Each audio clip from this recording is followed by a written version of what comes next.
Welcome, today in front of me Realme Narzo 50i Prime, and I'll show you how to install iPhone keyboard on this device.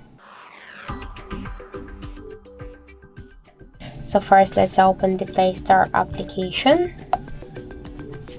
And now here in the search bar we should enter Green Apple keyboard.